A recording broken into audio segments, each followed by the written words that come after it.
नमस्कार, मैं हूं पूजा सिंह और आप देख रहे हैं हमारा अपना उत्तराखंड का ये खास बुलेटिन। चलिए बुलेटिन की शुरुआत करेंगे आज की कुछ खास बड़ी खबरों के साथ। खबर नैनीताल से है, जहां मुख्यमंत्री पुष्कर सिंह धामी ने पंचायत चुनाव, मनसा देवी भगदड़ और एक पेड़ मां के नाम अभियान को लेकर बयान दिया। उन्होंने कहा कि पहले और दूसरे चरण में पंचायत चुनाव में जनता ने बढ़ चढ़कर हिस्सा लिया है। मनसा देवी मंदिर में भगदड़ को दुर्भाग्यपूर्ण बताते हुए सीएम ने सुरक्षा नियमों को और सख्ती से लागू करने की बात भी कही। साथ ही वहीं आपको बता दें कि एक पेड़ मां के नाम अभियान को प्रधानमंत्री मोदी की पहल बताया और कहा कि 1 महीने तक ये अभियान चलता रहेगा। तो वहीं आपको बताते चले, सीएम धामी ने वोट को लेकर बयान दिया है, साथ ही चुनाव में जनता की भागीदारी को लेकर भी बात कही। साथ ही आपको बताते चले, मनसा देवी मंदिर भगदड़ को दुर्भाग्यपूर्ण भी बताया। तो वहीं आपको बताते चले, सीएम धामी ने वोट को लेकर एक बड़ा बयान दिया है, जहां आपको बता दें कि भगदड़ मामले को भी लेकर एक दुख भी व्यक्त किया। साथ ही आपको बता दें कि खबर नैनीताल से, जहां मुख्यमंत्री पुष्कर सिंह धामी ने पंचायत चुनाव, मनसा देवी भगदड़ और एक पेड़ मां के नाम अभियान को लेकर बयान दिया। उन्होंने कहा कि पहले और दूसरे चरण के पंचायत चुनाव में जनता ने बढ़ चढ़कर हिस्सा लिया। मनसा देवी मंदिर में भगदड़ को दुर्भाग्यपूर्ण बताते हुए सीएम ने सुरक्षा नियमों को और सख्ती से लागू करने की बात भी कही है। वहीं एक पेड़ मां के नाम अभियान और प्रधानमंत्री मोदी की पहल बताया। साथ ही उन्होंने कहा कि ये 1 महीने तक ये चलता रहेगा। तो वहीं आपको बताते चले, सीएम धामी ने वोट को लेकर बड़ा बयान दिया। साथ ही चुनाव में जनता की भागीदारी को लेकर उसकी सराहना भी की। साथ ही मनसा देवी मंदिर भगदड़ को दुर्भाग्यपूर्ण भी बताया।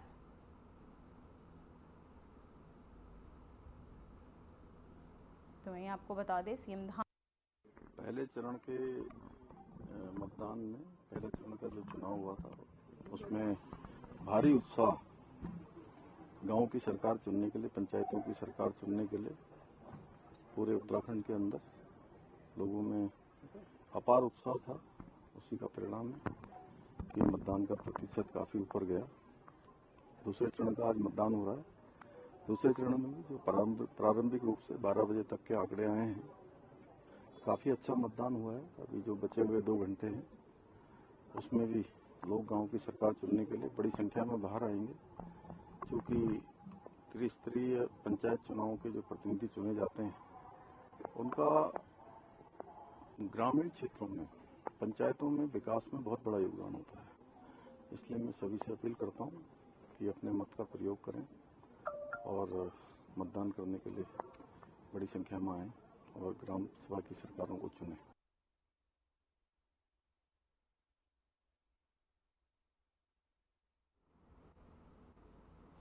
तो वही खबर देहरादून से, जहां सीएम धामी ने मुख्यमंत्री आवास में सम्मान नागरिक संहिता लागू करने का आयोजित सम्मान समारोह में भाग लिया। वहीं उन्होंने इसे उत्तराखंड की जनता का सम्मान भी बताया और कहा कि यूसीसी के लिए जरिए समाज में भेदभाव खत्म होगा और वहीं महिलाओं के अधिकार सुरक्षित भी हुए हैं। साथ ही उन्होंने लिव इन रिलेशनशिप में पंजीकरण को अनिवार्य करने की भी बात को दोहराया है। तो वहीं आपको बताते चले, समाज में समानता की पहल को लेकर सीएम धामी ने बात कही। साथ ही आपको बता दें, जहां सीएम धामी ने मुख्यमंत्री आवास में सम्मान नागरिक संहिता लागू करने के पर आयोजित सम्मान समारोह में भाग लिया।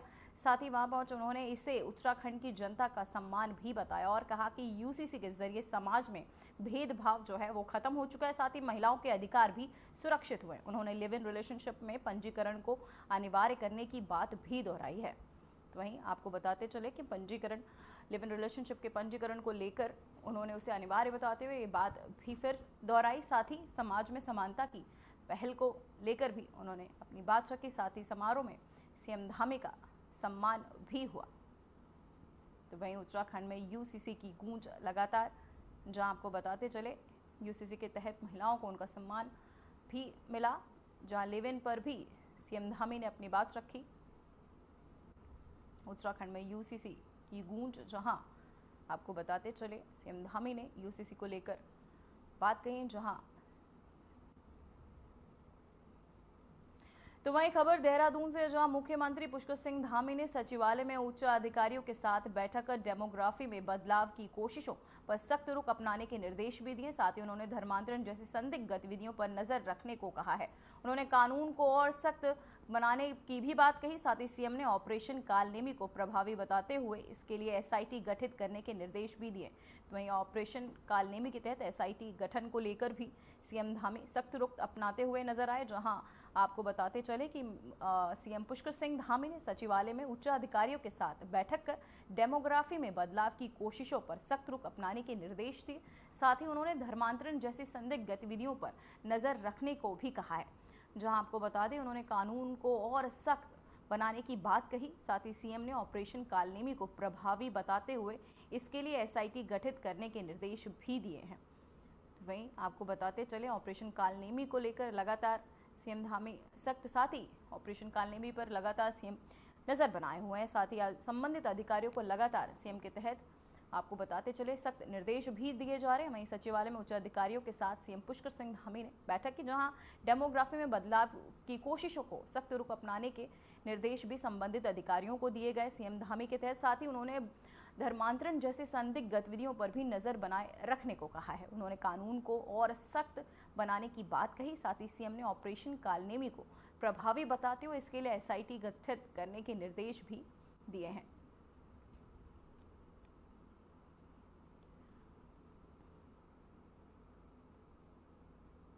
तो वहीं उत्तराखंड बीजेपी प्रदेश अध्यक्ष और राज्यसभा सांसद महेंद्र भट्ट ने आज अपने लोकतांत्रिक कर्तव्य का निर्वहन करते हुए अपने पैतृक गांव ब्रह्मठला में बूथ पर परिवार सहित मतदान किया। मतदान केंद्र पर पहुंचते ही लोगों से में उत्साह का माहौल जो है वो देखने को मिला। साथ ही ग्रामीणों ने उनका स्वागत भी किया।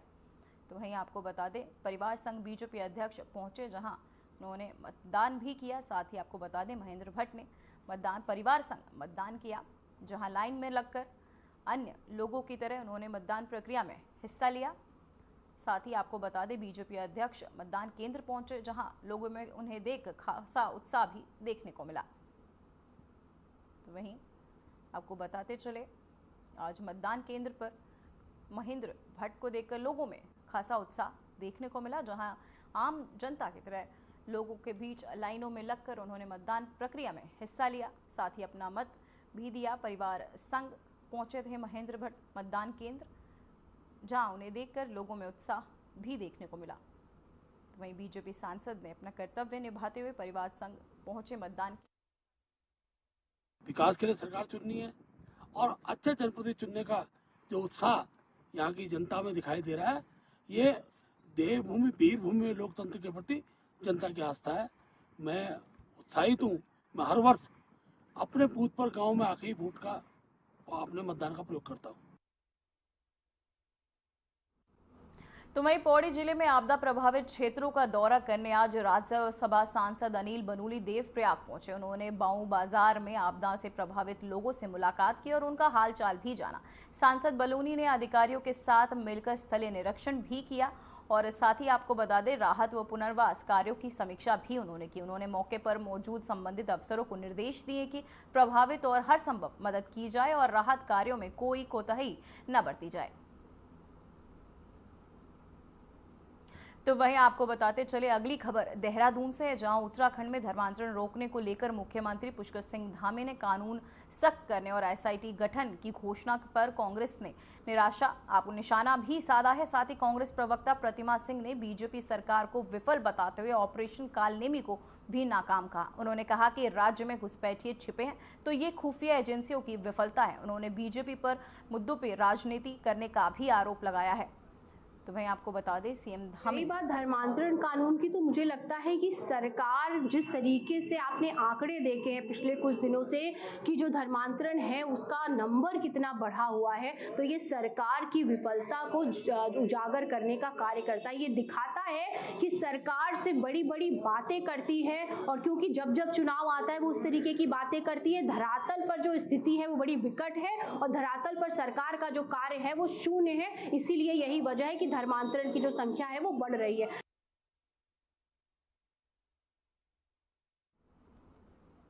तो वह उत्तराखंड से इस वक्त की बड़ी खबर सामने आ रही, जहां दूसरे चरण के चुनाव में मतदान संपन्न। पंचायत सामान्य निर्वाचन 2025 वहीं शाम 5 बजे तक 48% करीब मतदान जो है हुआ है। साथ ही आपको बताते चले उत्तराखंड से इस वक्त की बड़ी खबर सामने आ रही है पंचायत चुनाव को लेकर, जहां दूसरे चरण के चुनाव में मतदान जो है संपन्न हो चुका है। साथ ही पंचायत सामान्य निर्वाचन 2025 को लेकर शाम 5 बजे तक फीसदी करीब मतदान जो है वो हो चुके हैं।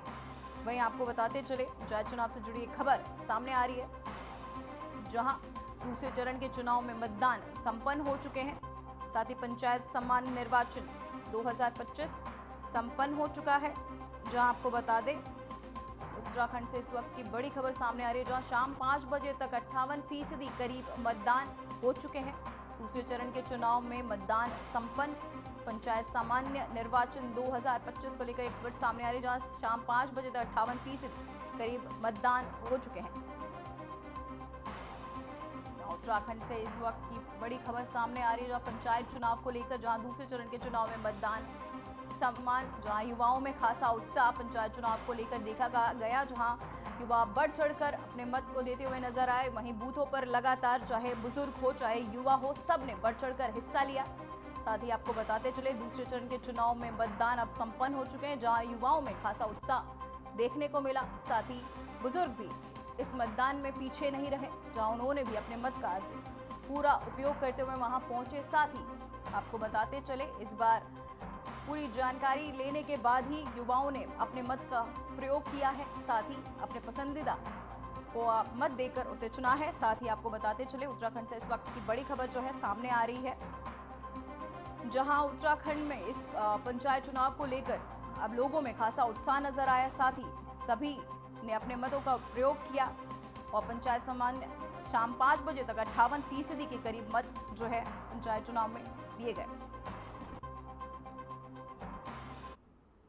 तो वही खबर देहरादून से, जहां डोईवाला, रायपुर और सहसपुर विकास खंडों में त्रिस्तरीय पंचायत चुनाव का मतदान शांतिपूर्ण और सुचारू रूप से हुआ। वहीं वरिष्ठ अधिकारी मतदान केंद्रों का निरीक्षण कर सुरक्षा व्यवस्था का जायजा ले रहे हैं और पुलिस कर्मियों को आवश्यक दिशा निर्देश भी दे रहे हैं। तो वहीं आपको बताते चले अधिकारियों ने मतदान केंद्रों का निरीक्षण किया। साथ ही आपको बता दें कि त्रिस्तरीय पंचायत चुनाव शांतिपूर्ण सुरक्षा व्यवस्था के अंतर्गत किया गया, जहां मतदान केंद्रों पर कड़ी सुरक्षा देखने को मिली, जहां अधिकारियों ने निरीक्षण कर सुरक्षा के पुख्ता इंतजाम भी किए। साथ ही संबंधित पुलिस अधिकारियों को कई कड़े दिशा निर्देश भी दिए गए। तो वही खबर हरिद्वार से, जहां मनसा देवी पैदल मार्ग पर हालिया घटना के बाद प्रशासन एक्शन मोड में आ गया है। वहीं डीएम मयूर दीक्षित और एसएसपी प्रमेंद्र सिंह जोबाल ने मौके का निरीक्षण कर सुरक्षा और व्यवस्था को लेकर कई अहम निर्देश दिए। वन वे सिस्टम लागू करने, सुरक्षा बढ़ाने और अवैध दुकानों को हटाने का फैसला लिया गया। मार्ग की नए सिरे से प्लानिंग की जा रही है। तो वहीं आपको बताते चले वन वे सिस्टम पर काम अब शुरू हो चुका है। मनसा मार्ग पर प्रशासन अब सख्त, साथ ही आपको बता दें सुरक्षा के भी कड़े इंतजाम किए गए हैं। साथ ही आपको बताते चले संबंधित अधिकारी लगातार जायजा लेते हुए और निरीक्षण के बाद ही कई अहम संबंधित पुलिस अधिकारियों को निर्देश भी दिए गए हैं। वन वे सिस्टम पर काम शुरू हो चुका है, जहां अवैध दुकानें हटाने का देखिए इसमें विभिन्न स्टेप्स लिए जा रहे हैं। अभी पैदल मार्ग का भी निरीक्षण किया गया और साथ ही जो सीढ़ी मार्ग है उसका भी निरीक्षण किया गया। साथ ही जहाँ पर हमारे शूज उतारने के पॉइंट्स हैं, जो दुकानें लगी थी उन सबको कहाँ पे हम हटा सकते हैं, कौन कौन सी दुकानें अवैध थी उनको हमने बंद करने के लिए जो आदेश दिया था, उसमें पुलिस डिपार्टमेंट, राजा जी फॉरेस्ट डिपार्टमेंट और साथ ही जिला प्रशासन, मंदिर समिति सभी के द्वारा संयुक्त निरीक्षण किया गया है। अब क्योंकि हम देख रहे हैं कि आप जैसे सोमवार है, सावन का सोमवार है, अच्छी खासी भीड़ है, तो उसमें श्रद्धालुओं को कहीं भी ऐसा कंजेशन का पॉइंट ना डेवलप। अब वक्त हो चुका है एक छोटे से ब्रेक का।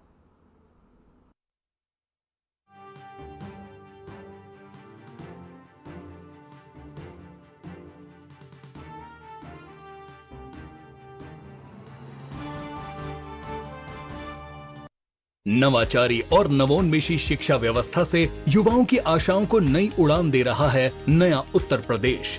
ग्रामीण परिवेश हो या फिर नगरीय क्षेत्र, गुणवत्ता युक्त शिक्षा बनी है नए उत्तर प्रदेश की पहचान।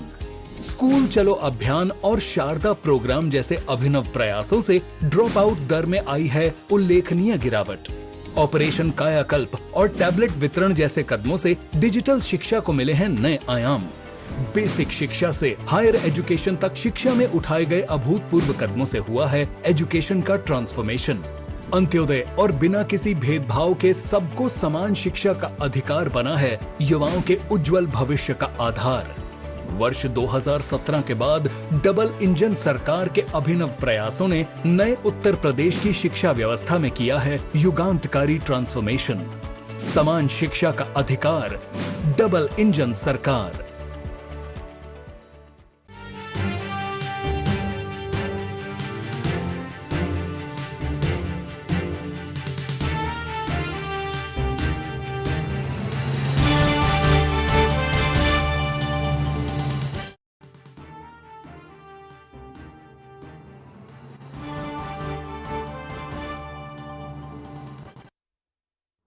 तो वहीं देहरादून से खबर सामने आ रही है, जहां देहरादून शिमला बाईपास पर भीषण सड़क हादसा। बस की चपेट में आने से स्कूटी सवार की मौके पर मौत। वहीं स्थानीय लोगों ने आक्रोश में 1 घंटे तक नहीं पहुंची एम्बुलेंस, जिसके चलते स्कूटी सवार युवती ने मौके पर ही तोड़ा दम। बस चालक मौके से फरार, जांच में जुटी पुलिस। तो वहीं आपको बताते चले, देहरादून शिमला बाईपास पर एक बड़ी सड़क दुर्घटना सामने आई है, जहां आपको बताते चले कि बस की चपेट में आने से स्कूटी सवार की मौके पर ही मौत हो गई। वहीं आपको बता दें कि शिमला बाईपास पर यह भीषण सड़क हादसा हुआ है, जहां स्थानीय लोगों ने आक्रोश देखने को मिला, जिसके चलते 1 घंटे तक वहां एम्बुलेंस नहीं पहुंची, जिसके चलते स्थानीय लोग आक्रोशित हुए और साथ ही स्कूटी सवार युवती की मौके पर ही मौत हो गई, जहां बस चालक मौके से फरार था और साथ ही अब पुलिस जांच में जुट चुकी है। साथ ही चालक की आपको बता दें जांच पड़ताल में पुलिस जुट चुकी है। तो वहीं यह हादसा, जिसके बाद आपको बताते चले लोगों में खासा आक्रोश देखा गया।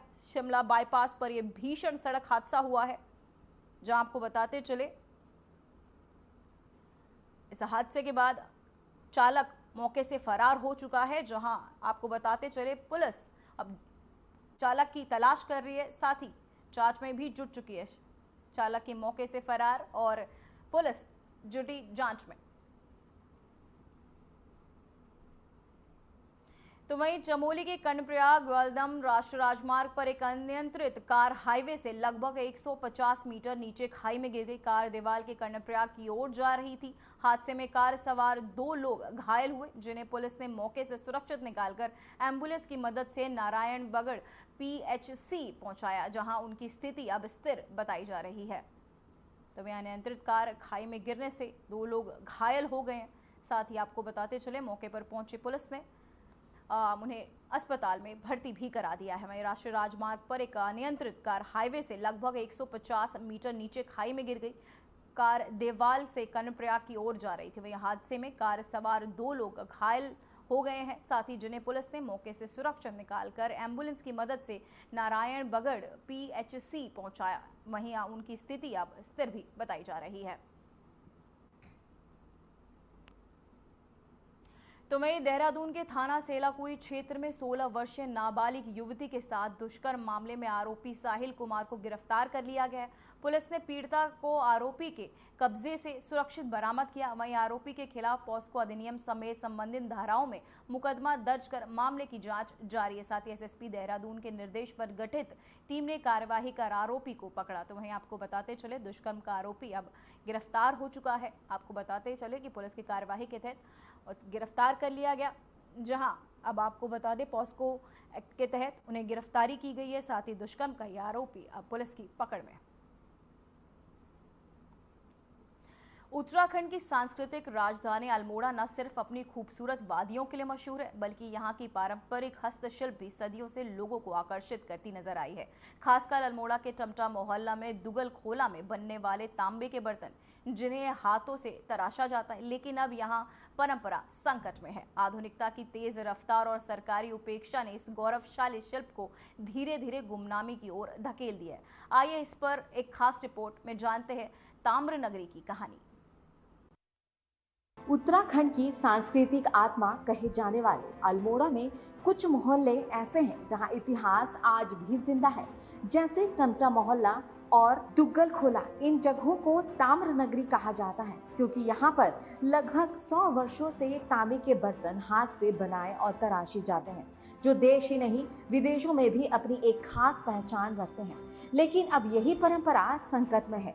आधुनिकता की तेज रफ्तार और सरकारी उपेक्षा ने इस गौरवशाली शिल्प को धीरे धीरे गुमनामी की ओर धकेल दिया है। टमटा मोहल्ला की पहचान बन चुके तांबे के बर्तन, परात, कलश, गागर, जलकुंडी, गिलास और अन्य सजावटी सामान सिर्फ उत्तराखंड में ही नहीं बल्कि देश के कई राज्यों और विदेशों तक अपनी पहचान बना चुके हैं।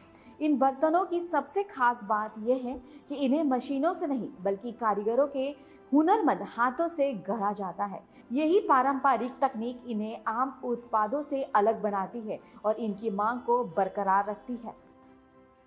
वहीं स्थानीय कारीगर की व्यथा भरी आवाज में साफ झलकता है कि इस पारंपरिक कला का दर्द। वे कहते हैं, पहले यहाँ 50 से ज्यादा लोग इस काम में जुड़े थे। मोहल्ले की हर गली में तांबे की ठक ठक सुनाई देती थी, लेकिन आज हालात इतने बिगड़ चुके हैं कि मुश्किल से 10-15 लोग ही बचे हैं। हम सिर्फ सरकार से थोड़ी सी मदद चाहते हैं, वरना ये सदियों पुरानी कला हमारी आंखों के सामने दम तोड़ देगी।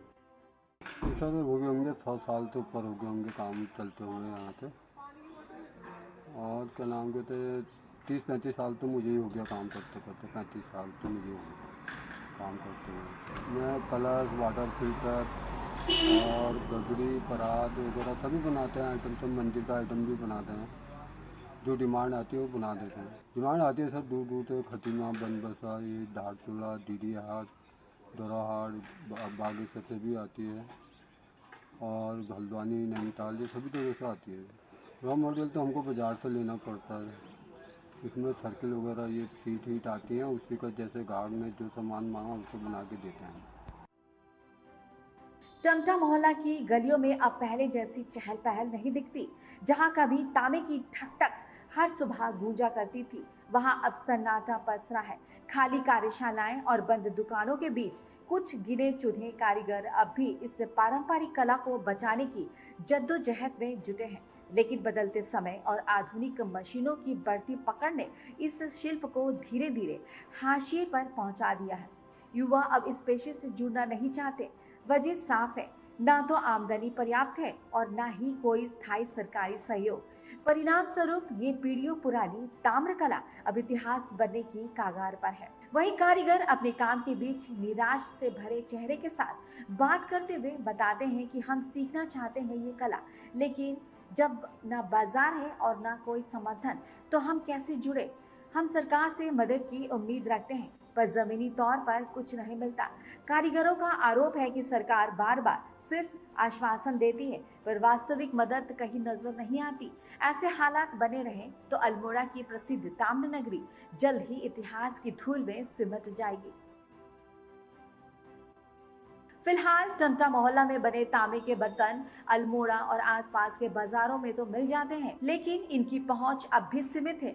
आज जरूरत है कि इस पारंपरिक शिल्प को देश के बड़े बड़े बाजारों और डिजिटल प्लेटफॉर्म तक पहुंचाया जाए, ताकि इन कारीगरों का स्थायी रोजगार और नई संभावनाएं मिल सके। ये सिर्फ बर्तन नहीं है, ये हमारी सांस्कृतिक धरोहर है। इसमें पीढ़ियों की मेहनत, पहचान और परंपरा जुड़ी हुई है। सरकार को चाहिए इन शिल्पियों के लिए विशेष ट्रेनिंग, मार्केटिंग और आर्थिक सहायता की योजनाएं लाएं, ताकि ये कला सिर्फ जिंदा ना रहे बल्कि आगे भी फले फूले। एक और जहां मेक इन इंडिया और वोकल फॉर लोकल जैसे नारे हर मंच पर गूंज रहे हैं, वहीं अल्मोड़ा की ये ऐतिहासिक ताम्र कला जो सच्चे अर्थों में स्थानीय और आत्मनिर्भर भारत की पहचान है, जो धीरे धीरे गुमनामी में जा रही है। ये सिर्फ तांबे के बर्तन नहीं बल्कि पीढ़ियों की कला, परंपरा और संस्कृति का प्रतीक है। आज जरूरत है कि सरकार, प्रशासन और समाज मिलकर इन कारीगरों का साथ दे, ताकि न केवल यह परंपरा बचे बल्कि आने वाली पीढ़ियों के लिए प्रेरणा भी बने। अल्मोड़ा की ताम्र नगरी सिर्फ एक कारीगरी का केंद्र नहीं बल्कि हमारी सांस्कृतिक विरासत का जीवित प्रमाण है। ये परंपरा पीढ़ियों से चली आ रही है, लेकिन आज उसे बचाने की जिम्मेदारी हम सभी की है। सरकार को चाहिए कि वो केवल घोषणाएं ना करे बल्कि इन कारीगरों को जमीनी स्तर पर समर्थन दे, ताकि वे आत्मनिर्भर बन सके और ये कला नई पीढ़ी तक पहुंच सके। क्योंकि अगर परंपरा केवल किताबों और संग्रहालयों में सिमट कर रह जाएगी, इसलिए समय की मांग है संरक्षण और सहयोग तथा संकल्प की। Bureau report INTV। फिलहाल बुलेटिन में बस इतना ही। मुझे दीजिए इजाजत। नमस्कार।